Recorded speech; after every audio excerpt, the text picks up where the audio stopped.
Letters to a Young Poet by Rainer Maria Rilke. Letter 1. Paris, February 17th, 1903. Dear Sir, your letter reached me only a few days ago. I want to thank you for its great and welcome trust. I can hardly say more. I cannot go into the quality of your verses, for I am too far removed from every kind of critical intention. In making contact with a work of art, nothing serves so ill as words of criticism. The invariable result is more or less happy misunderstandings. Things are not all so comprehensible and utterable as people would mostly have us believe.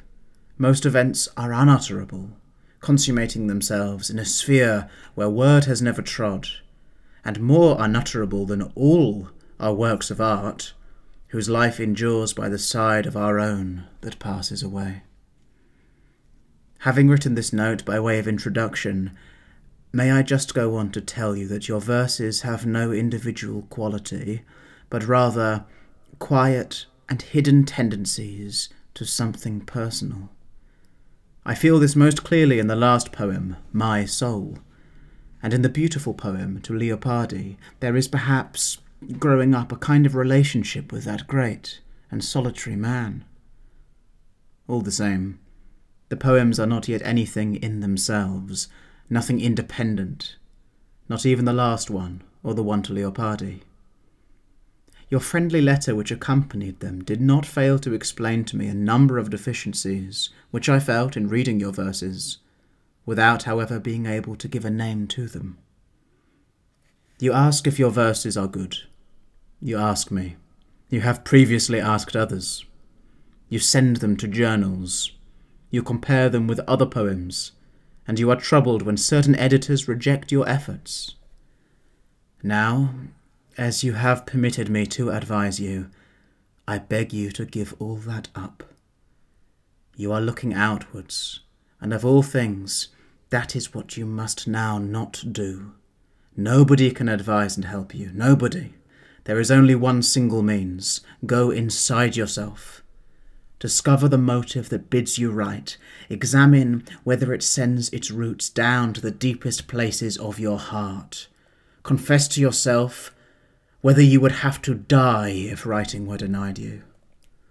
This before all, ask yourself in the quietest hour of the night, must I write? Dig down into yourself for a deep answer. And if this should be in the affirmative, if you may meet this solemn question with a strong and simple I must, then build your life according to this necessity. Your life must, right to its most unimportant and insignificant hour, become a token and a witness of this impulse. Then draw near to nature. Then try, as if you were one of the first men, to say what you see and experience and love and lose. Do not write love poems. Avoid at first those forms which are too familiar and usual. They are the most difficult, for great and fully matured strength is needed to make an individual contribution where good and in part brilliant traditions exist in plenty. Turn therefore from the common themes to those which your own everyday life affords. Depict your sorrows and desires, your passing thoughts and belief in some kind of beauty.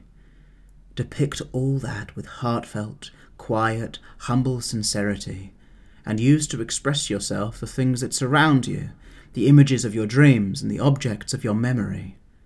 If your everyday life seems poor to you, do not accuse it. Accuse yourself.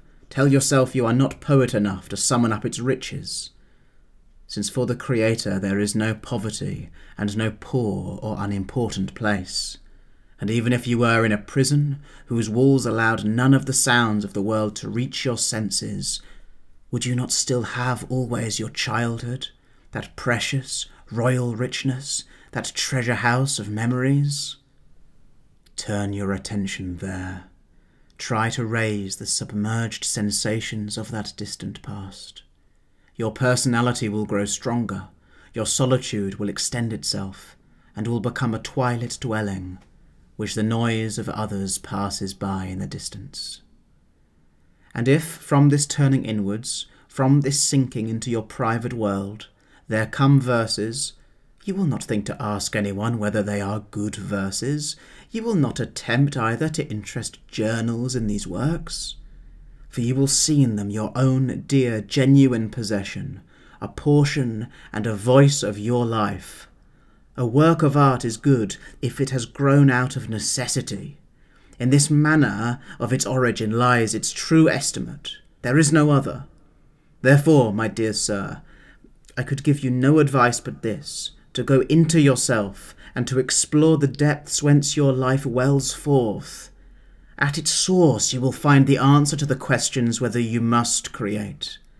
Accept it as it sounds, without inquiring too closely into every word. Perhaps it will turn out that you are called to be an artist. Then take your fate upon yourself and bear it, its burden and its greatness, without ever asking for that reward which might come from without. For the Creator must be a world for himself, and find everything within himself, and in nature to which he has attached himself. Perhaps, however, after this descent into yourself and into your aloneness, you will have to renounce your claim to become a poet. It is sufficient, as I have said, to feel that one could live without writing, in order not to venture it at all. But even then, this introversion which I beg of you has not been in vain. Your life will at all events find thenceforward its individual paths, and that they may be good and rich and far-reaching, I wish for you more than I can say. What more shall I say to you? Everything seems to me to have its proper emphasis. I would finally just like to advise you to grow through your development quietly and seriously. You can interrupt it in no more violent manner than by looking outwards and expecting answer from outside to questions which perhaps only your innermost feeling in your most silent hour can answer. With every respect and sympathy, Rainer Maria Rilke.